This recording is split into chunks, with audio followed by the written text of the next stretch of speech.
on dit, depuis la semaine de mon Thierry, micro et toute l'équipe en place. Là, juste devant mon Karine Weber, mon Jambé, Wadade Oussaka aussi, et notre très cher Diekifou, et Fiston Tonga, je ne dirais pas aussi, Alain Cabon. Voilà, alors nous allons aussi aujourd'hui plus insister sur la convocation du congrès, et nous allons faire appel à un avocat qui va essayer comme ça de faire un peu d'opinion pour orienter l'idée. Tous ceux qui nous suivent en ce moment, Maître Loulou, bonjour. Bonjour Doudou, bonjour Naba téléspectateurs Nyonso. Santé bien. Santé par la grâce de Dieu, ça va. Alors le nègre, il faut d'abord vu le temps qui nous est imparti, je vais prendre une minute. Et là, pour le sujet de l'été, toujours fan de la mine dans le congrès, il va convoquer, mais on a évité, en tant que juriste, on a évité pour plus sur la précision, dans l'état d'urgence, ce qu'il a décrété, est-ce possible qu'ils allaient convoquer? Bon, il y a des conditions où il y a un congrès à la convoquer. Congrès ali et Kosangana ya Assemblée nationale où il y a les représentations au peuple na indirect, na direct plutôt, na où il y a les représentant direct au peuple où il y a suffrage universel direct. Et en plus, ils allaient ba autobengaka Sénat où il y a les représentants, il y a représentant ya peuple, c'est-à-dire autoki autobengaka ba où il qui élu n'est-ce pas par des élus, des grands électeurs autobengaka bango.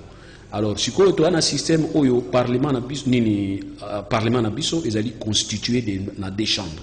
Des chambres, il y a l'Assemblée nationale, na Sénat. Il y a un Parlement. Il y a un ensemble de pouvoir législatif. Qui veut que les conditions sont pour y avoir sangana. Et sangana mingi ceux qui bani bayoka discours de la nation et chef de l'État.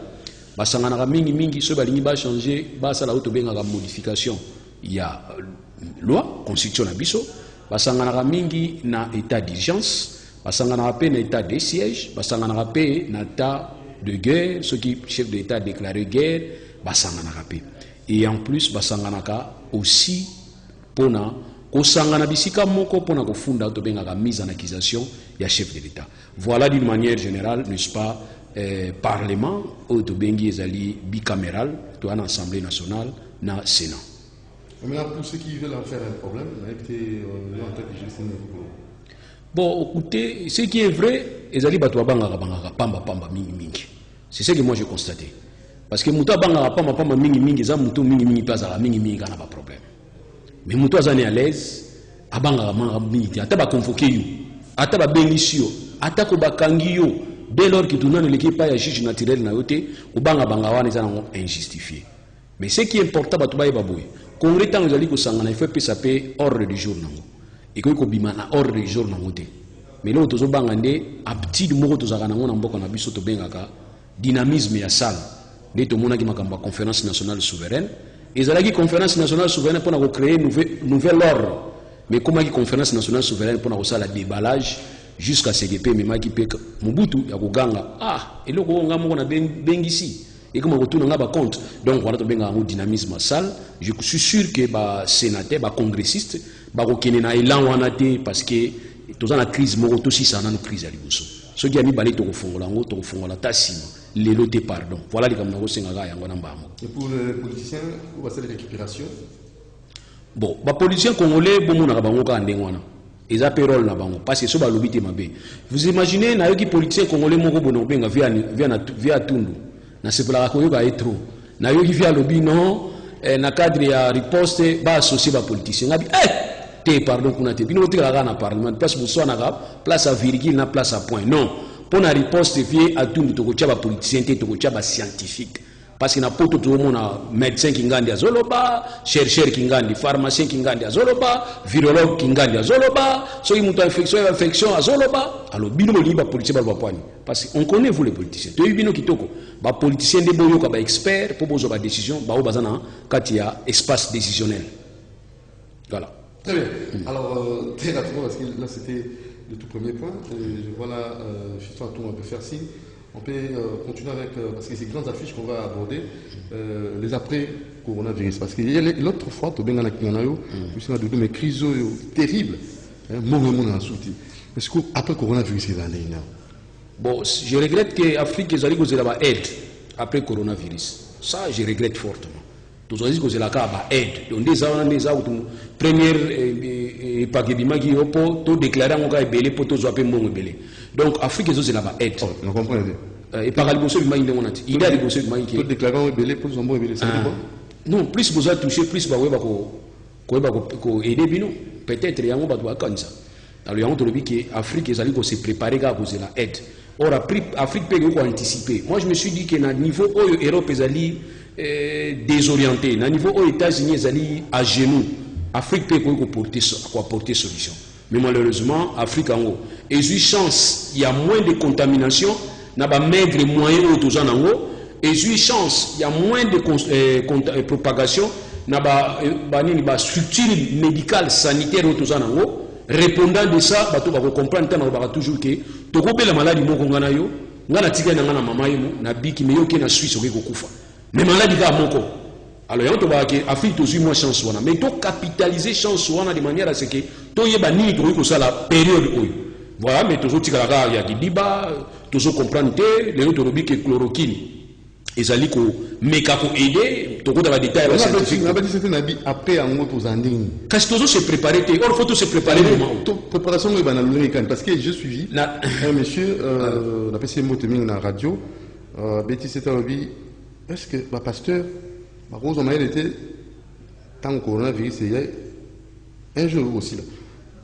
Mon dépend de l'église. Pour l'église de Kangami. Alors pourquoi en leur place? Dans l'église, ça rappelle bilan. Ça rappelle bilan, la plantation par-ci, par-là, frère, sœur en Christ, qui ne rappelle bilan, ça ramasser la peau et sunga. Donc, structure, on a pour ça bilan. Exemple, le monsieur Pierre. Pierre Babi qui tire à hauteur à wana za la tente. Parce que par la tente, les nécessaires trop. Parce que il y a un système de désert. Le tente, les hauteur à si Pierre a tiré mon sang et tente. Au bino, au monde qui est pasteur intellectuel, grade, diplôme, nous sommes tu es toujours nabouité au sala musana yo mais au métier na temps plein pendant que vous avez la nécessité mon au de société. Moi je peux pas comprendre un médecin pasteur a tiki médecine à continuer qui pasteur a tiki ne yo aider ba topé directement.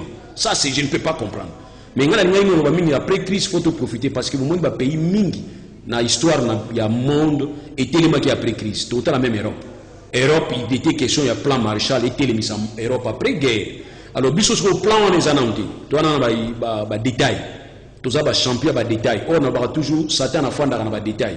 Surtout continent d'aba Satan to bimate. Or photo dans temps ko na réfléchir ni to Satan a fondé dans détail, c'est quoi? Satan fondé dans ba détail moko virgule, Satan fondé dans. To ça la débat à virgule ngana 7 jours to perdre. Satan a fondé. Satan ça wana fondé biso. À côté de biso to ni ko ça la discussion. Pas pour la virgule. Pour la virgule. Alors on a dit qu'il faut tout possible, tout mataba sentiment, tout mataba passion, tout proposer ni tout proposer. Ah ils a sous temps à rebattre quand Kinganda a un tort, Kinganda a raison. Non. Ah ils a place à rebattre, t'as la solution dans la c'est ça que nous devons faire. Et on appelle si les idées. Est-ce que vous avez dit que Israël est tout ça la commande mon qu'on a Chine? Na Chine, non. Voilà, la Chine bien un pays mon coup. À ça les commande, il y a plus de chloroquine. Babi ba tonne et belé Israël et continue à chloroquine. Et continue. N'a pas Israël. Parce que bayoki premièrement, nous avons possibilité de traiter la chloroquine, à niveau de Didier Raoult, médecin, chercheur, à l'objet aussi. Israël est sali commande. Dans l'Israël, il y a une commande. Mais papa, est-ce que vous dites que la chloroquine, on peut tout ça bien à Bukavu? Et bien, il y a des choses qui tombent pour les gars, mais il y a des choses qui sont parce qu'il y a des choses synthétiques ou des choses naturelles. Chloroquine a biso sali tozu bakinini wana babike banzete zo benda bakinina so bakinina. Donc on a fallu ngabi mais comment je comprends que c'est le moment où il y a tellement vraiment ça l'appelle lumière pour le monde. Est-ce que toujours comprendre dans alors il y a question que zo mbongo poto yiba teto kabila batu mais ça mbongo to zo to investir mais fils qui na côté wana to ba kimbo pharmakina ba pharmacie mnene na Congo bino za pe ba expert na yango to sala ngo a une grande quantité de cigales comme ça to bomba ndambu et puis ndambu mususu to ba ko exporter yango puis ben biso ala puisque lelo Israël a sombi tant Israël a sombi bo ba que États-Unis pe kalater ko somba alors nous on a sur place bozo sala ngo boza bien bona mbongo bo investir place wana c'est ce que moi j'appelle qu'on doit mobiliser ba recette pour nous permettre à ce que tant toujours ça la reprise économique biso to zazela matela na biso et puis tout en avance. Après Covid-19 tous andeni na mboka na biso pour Covid et oleka. Et ici là. Et aussi là. Donc, oui, aussi là, parce que la place est en Italie, et ben nous avons un nombre, l'Obi va 431, mais ils ont compté 1000, 2000. Et aussi que tendance est ça, alors tout ça, c'est pour tout côté de la crise, on va citer. Mais juste un deuxième exemple. La personne qui est pasteur qui va me payer 100 000 dans l'église. Dans l'église, dans le Covid, et l'église, ça, sous les gens, ça, la tête, il va finir ça. Donc, qu'est-ce qu'on a une terrasse, bar, activité, il va finir à Rome, tout va être mis, il va jarre, mais ça la wana. Si quand on a Covid et aussi la rana. Mais tant on va faire est-ce qu'on ne peut pas voir les choses autrement? Je ne sais pas, nous avons un programme na vie, nous avons un programme, une projection na sala. Nous avons presque toute la même activité. Vous avez la terrasse, vous avez la bar, vous avez tout les cas mécanisme là au moko. Pour on veut foutre en balamo. Pour ça la pénalité. Bon, Doudou, faut dans la franc. Ils a pas si naïba ko kota na nzoto ya moko par rapport à la réalité au moko zanango, on a dans la réalité où on a peut-être ça différente na la réalité ba to belé. Bato za ina bar, ba oteka souté, ba zana problème. Bato za ina ba salle, o to benga ba salle polyvalente. Parce que quand on dit salle polyvalente, ils ont la salle pour les BMBT. Là, salle de fête aussi. Ils ont fait aussi la tête, fait aux autres. Les BMBP, ils ont continué peut-être tout au long de la musique, tout ça, parce qu'ailleurs, place bah, épicentre. Et ils ont déjà, et puis place au Baka, la propagation, ils ont vraiment élevé pour les Gabisso. Ils ont dit, bah, on a des confinements. Déjà, nous progressivement. Non, biso tozarane. Parce que nous sommes mission némo la Covid, tozarane. Tous la Covid, peut-être ça la projection après Covid. Biso tozarane mona te. Tozana na façon na biso to vivre de luto comme to changer te. Les habitudes na biso to changer en point. Biso ni tozela ba musuba sala pour biso to copier. Tozozela. Donc les gens réfléchissent par procuration en RDC ou en Afrique. Ils ne réfléchissent pas par rapport à moi. Nous avons dit que l'Italie a des déconfinement, quoi sont ses activités, mais sous progressivement. Nathalie, il y a 423 personnes qui ont fait. Biso, total immense, n'a pas malade, n'a pas biki, n'a pas kufa. 400 ont quitté. Mais d'ici, 400 personnes qui ont fait Kolomoko, Babani Kokansa déjà, ni de la protection de ses activités, malembe, avec des mesures pour protéger Batou, pour vivre quand même, faut à comprendre les gens. Parce que toujours nous basculer. Attention, il y a une haine. Oui, il y a une haine, mais nous sommes en haine. Tellement que les pauvres sont confinés, ils sont confinés, ils sont confinés. Il y a des gens qui disent non, il faut que nous fassions maladie, que nous fassions nzala. Parce que maladie, ils sont comme malamoko. Nous sommes comme chaque jour. Et puis, malade. Donc, il y a des gens qui projeter déjà, nous trouvons que ça, c'est le moment. Et surtout que dans le congrès, nous avons une sanalité pour récupérer les mesures. Parce que nous devons comprendre que le congrès fait ça. Le Congrès fait ça dans le cadre du processus, il y a déclaration, il y a état d'urgence pour comment effective. Cette déclaration doit devenir effective que, selon la procédure au Balobiké, il faut qu'il n'y ait pas de pouvoir judiciaire et pouvoir législatif. Parce que pouvoir législatif, rôle na izani, tellement zali représentant ya peuple, à côté la nini oyo ko sala malamu pour l'intérêt peuple. Ce qui va adopter la mesure à niveau pouvoir législatif, à côté d'un pouvoir judiciaire à travers la Cour constitutionnelle pour atteindre la condition qui a répondre na voilà intervention, il y a trois pouvoirs au Donc le législateur a dit exécutif il y a une période à s'imposer. Il ne faut pas faire ça et moi encadrement. Moi, une ligne à conduite, il y a un moment où les chefs de l'État ne peuvent promulguer l'état d'urgence que ceux qui est l'équipe à niveau ya congrès d'Iniango après c'est l'État pour promulguer parce que nous mettons confusion sa place nabiso batamayele toujours comprendre que n'a pas point la déclaration on déclare après concertation dès lors que si concertation après ministre na les deux présidents chambre bon ça les concertation pour la déclaration kaka déclaration d'aller du volonté où le chef de l'État exprimé pour situation à la ndengona et aucun congrès. Maintenant, le problème, c'est quoi? C'est entre déclaration et tenue à congrès. Les législateurs à prévoir délai à combien et ça va après combien de temps? Ils ont occupé sur vu l'urgence.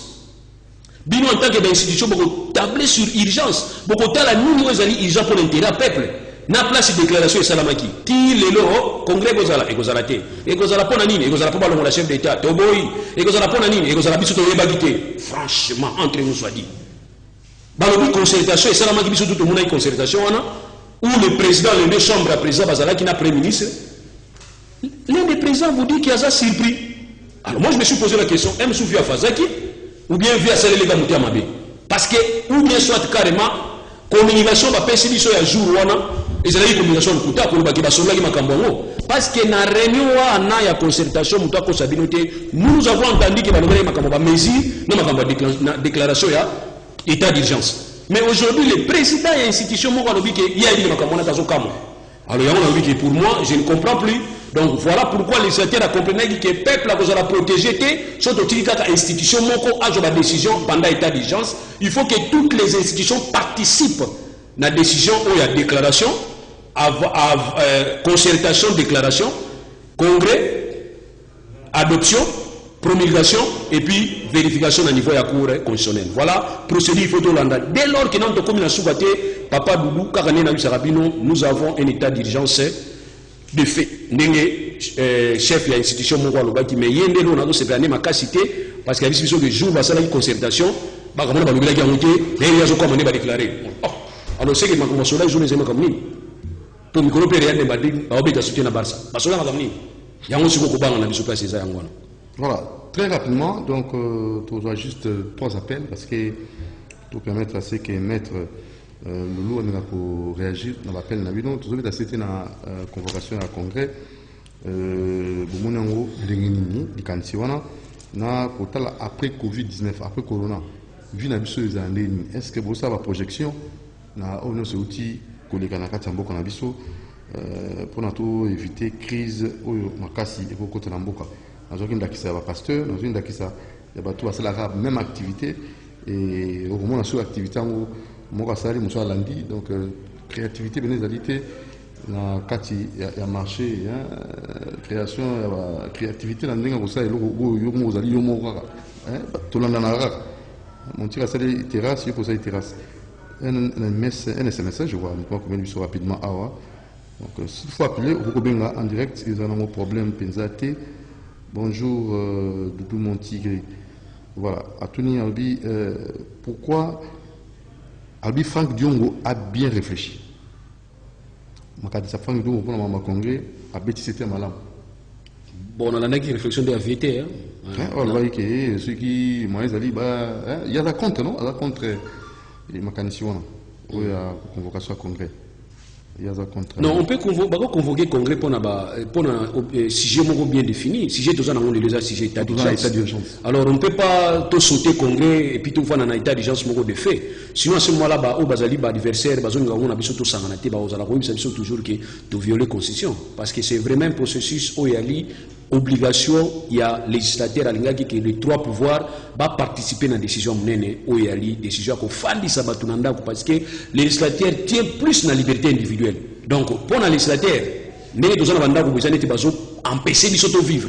Mais il y a un cas de force majeure où il y a un gouvernement exécutif obligation à tabler sur les priorités. Est-ce faudrait-il ou faudrait-il violer l'idée qu'on a la liberté individuelle Bonjour Tambo Mamba est tenu au devoir de réserve, ne peut pas passer sur une chaîne privée et s'attaquer au chef de l'État. On a évité au congrès à Kantiuzani. Oui, écoutez, moi, et là, comme ça tout à l'heure, on dit tout à l'heure, concertation, tout le monde qui dit que le chef de l'État a réussi en audience, le Premier ministre, les 2 présidents, il y a Parlement, il y a Chambre, et il y a suite à la mesure au chef de l'État, Zali Kozwa, na programmation à état d'urgence. Alors, ce qui n'est pas que le nouveau État Morobique, Aza surpris la déclaration d'état d'urgence, il y a une question, est-ce que via Zalaki, pas Zalaki? Est-ce que ça va comprendre? Toi, ça va comprendre? Toi, ça va comprendre ou bien soit communication, bah, pesa kibiso qui va s'engana ipona yango, yango ça le kuta. Donc voilà parce qu'on a zali komi tuna kaka, bah question na utu na mutu, mais nazo mitu na ngamoko. Parce que les chefs de l'État, tant tena qui réunion, on suppose ils ont parlé de ce qu'ils nous ont dit, na compte rendu qu'on va parler pour la mesure, et puis va parler, n'est-ce pas, pour na, oui, bah pour ça la déclaration, il y a état d'urgence. Déclaration, ezali monopole, il y a chef de l'État après concertation. Après qu'on déclarer. Mais effectivité, Nayango, Ezali, jamais, alors jamais pour Kanisake, il faut une autorisation. L'autorisation, il y a programmation, il y a ordonnance. Le chef d'État pour signer, il faut d'abord une adoption il y a des mesures, il y a loi où le Congrès est joué. Tant que si le Congrès n'a pas joué loi, qui est adoptée par le Congrès réunis, et qui n'est pas le chef de l'État pour promulguer. Donc le chef d'État ne peut pas promulguer l'état d'urgence par une ordonnance sans passer dans le Congrès. Donc voilà l'autorisation de la loi. L'autorisation est la déclaration. Déclaration est un acte après concertation. Et en plus, après concertation, quand il va déclarer l'état d'urgence, il faut que le Congrès ait la loi pendant ce régime exceptionnel. Et puis finalement, après, il faut soumettre un chef de l'État pour promulguer. Quand on aussi ça va promulguer, il faut qu'il y ait un cour constitutionnelle, la cour constitutionnelle, n'est-ce pas, s'il vous plaît, pour permettre le cour constitutionnel à Tala, ce qui va mesurer au bazui, il y a nous allons répondre à l'idée législateur. Donc voilà ce qui est violation de la Constitution, on a évité. Oh, pardon? Violation de la Constitution, c'est limité dans les déclarations à la Congrès et chef de l'État. Parce qu'on me regarde, ce qui est important, les gens doivent comprendre. Tout dans le cas d'exception. Les cas d'exception, on ne va pas commencer à détailler pendant que le problème est déjà là. C'est comme si vous savez que nous avons une cravate. Ni des choses que comprendre les lois. Nous avons la montre, est-ce que comment je ne sais pas. Donc on tient compte qu'il y a un risque à encourir. Donc on va provisoirement, mais il est demandé au Congrès, et je ne sais pas, parce que ça fait polémique, c'est ça. Congrès, pose à la réunion, bien, il faut ou soit président de la République convoqué, ou soit carrément président du Sénat, des chambres, ou soit carrément bureau, tout ça. Et président pour la deuxième fois, tout le monde dit que 30 jours, il y a convoqué qui, il y a déclaré qui, état d'urgence et l'équipe a connu qu'on prolonge à noter. Dans la place législative à Kanye Ressources. En nous avons droit qu'on prolonge à noter sans passer par le Congrès. Et par le Congrès, on a droit à kata yango. Mais tu veux bah quand tu veux Congrès, quand tu dis que non, tu as la disposition état d'urgence. On a vu ce Congrès tout se fait dans noter. Bah quand tu vas dire que tu lever à pas bien à tout moment. Congrès au kata à tout moment. Mais il faut motiver. Tant qu'on kata faut motiver. Et on te dit que biso tous allez comprendre que ce n'est pas le moment. Il y a aussi là débat. Il y a un sexe, il y a un ange. Ange, il y a un sexe. On a moins tout le monde en balle. Ce n'est pas le moment. Et ça, le moment où tu as la vie humaine où ils sont en danger, tu répondre par rapport à Yango. Donc voilà ce que moi je peux demander. Et pas à Batou. Si quoi. Donc on a l'opposition à Bissot. Si on a X, on a Y, on va te donner le temps nécessaire pour permettre au anniversaire. Mais pour l'instant, tu as assez. On a besoin de la moto. On a besoin de la moto, mais l'évolution, elle est bonne. 234 cas, et voilà, 20 morts, mais jusque-là, on va se sauter. Jusque-là, celui qui en a 20 morts, jusque-là. Bon, écoutez, nous tout le monde a déjà passé. Jusque-là, monsieur, c'est bien, c'est bien. Franchement, je suis très content. Plus de 100 cas, ils ont évolué, madame. Oui, c'est bien. C'est parce que force à propagation, contrairement à au niveau de Mboka, parce qu'il y a des gens qui ont des maladies mais les gens sont vraiment désorientés à telle enseigne que les pays mingi tout le monde a makasi ba komi ya kufukama. Qui pouvait croire que les États-Unis ont aidé à Moscou? Qui pouvait croire à ça? Donc il y a un que pour moi, je dis que écoutez, tant que nous avons fait Sikoyo, j'ai béni l'Éternel, bazali prise en charge, nzamba sunga bango et puis quelque part, ba kopesa bango chloroquine n'entanda ba kufa. Bonjour Bontili, ba mesure mo kondazwa ki ya kokanga ba l'église na ba bar eza pour la libella, tout pour la pandémie. Nous avons dit pour le bar. Répondez pour vraiment. Oui, pour la mesure, je viens de vous dire que législateur, alors bien, la liberté c'est un principe. La détention est une exception. Oh, tous les gens confinés, ça c'est sous forme de détention. C'est comme si ma privé bis au tambola, n'est-ce pas? Là, il faut qu'on ait permission. Mais or, la constitution dit que Naza congolais n'a pas tambola bisika nyonso. On a la limite de la RDC sans que nous ne puissions pas. Mais les autres, comme il n'a pas ce qu'on voit quand on a gombé, c'est la privation et la liberté. Mais cette privation et la liberté, ils ont répondre à la réalité qui veut tout simplement dire que le législateur appelle si gouvernement, tout président, tant à l'équité. Ce qu'on a l'équité, tant on a si institution, il y a la décision. Voilà ce que nous devons comprendre. Donc, papa ou bien maman commis, ça va nous calmer, la mesure et aussi là. Dans un sens ou bien vous allez renforcer ou soit vous allez affaiblir par rapport à cas où vous déclaré. Voilà, Maître Loulou, tu remets dans Souka, on peut soit une minute, peut-être ça une sorte de conclusion par rapport à l'écambo c'était l'écambo la convocation à congrès et ça la polémique il y a qui ont mis ma candidature ou une conclusion à l'endroit va cambier mboka puis dans la population et pour clore un peu. Bon, on a un souci moko kaka ya koyebisa ba congolais nyonso kolobaki tant au législateur alingaki à cause sa système ya semi présidentiel ezaki dans l'intention à kolongola velléité ya tant haute l'exaki ya dictature maintenant pour na kosala tout possible kolongola chef de l'état moi ba pouvoir oya zalaki nango exceptionnel sur ba vie ya batu sur destiné mboka oyo. Alors il y a un moment historique système semi-présidentiel où il est obligé au regard de l'article 91 de se concerter avant qu'on ait la décision à Makassi.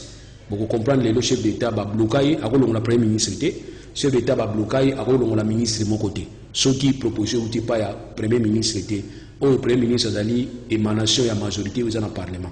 Ça aurait été mieux, ceux qui Parlement, ils allaient réfléchir, n'est-ce pas chef de l'État ou soit dans la majorité, ça pouvait passer rapidement parce qu'à ce moment-là, imaginez, tout ça le scénario. Il y a le président de l'État, Félix Tshisekedi. Il y a cas où, exceptionnellement, président de l'État, Félix Tshisekedi. Président du Parlement, Nani Kabund. Président du Sénat, Nani Alexis. Non, Alexis Tétopé, ça, Moutouba, il est tout de Kabund, Nakabouya. Et en plus, dans le niveau majorité, nous sommes réunis à Congrès. Il est sur exemple, on a pris exemple sur 600, il est sur 400. On a 400 membres. On a 400 membres. Est-ce que nous avons les oh non, il faut assez autorisation, il faut. Tant qu'on a rabila, vous avez un tant qu'on a rabila, vous touchez un temps. Donc, il y a une histoire de l'année à Pembeni. Tant qu'on a rabila, oh, il y a qui, koto, moutunabango, koto, moutunabango, majorité, n'a pas tout bazo combat libanda, batunabango. Est-ce que vous avez maquillé les arrêtés? Alors nous ne voulons pas que tout le système semi-présidentiel n'a pas maquillé. Parce que nous avons un peu de simba. Pour nous avoir équilibre. Les autres tout à parti mon temps a dit déjà battu na position non. Donc ceux les états tchèques nous avons un équilibre comme ça. Excès des ailes. Oh Kasavu alongole ke Lumumba ezalaté. Excès des ailes. Oh Lumumba alongole ke pas alongole Kasavu ezalaté. Voilà souci, voilà esprit à législateur. Mais aujourd'hui on commence à récupérer ça. Tout le monde ça la pour tout plaire battu. Dis-moi un peu. Tout ça, le débat, le chef d'État fallait faire virgule, à qui pointer, entre les deux, qui en ce moment-là, qui est responsable. La place où la mesure peut permettre à ce que la propagation soit la maté, place où ça va détail, il faut les alaboyer, il faut tout corriger, il faut tout. Non, attends, moi en tout cas, le détail, place diable la fin de parce que c'est là où réside le diable. Rappelez-vous toujours, comme nous savons, que c'est dans les détails que le diable réside. La fin de sinon, on a besoin de savoir dans le virgule, point, non, il fallait la pembe, les bleu, il fallait voir un dessin, ça sont des détails. Merci, Maître Loulou, merci, je crois bien.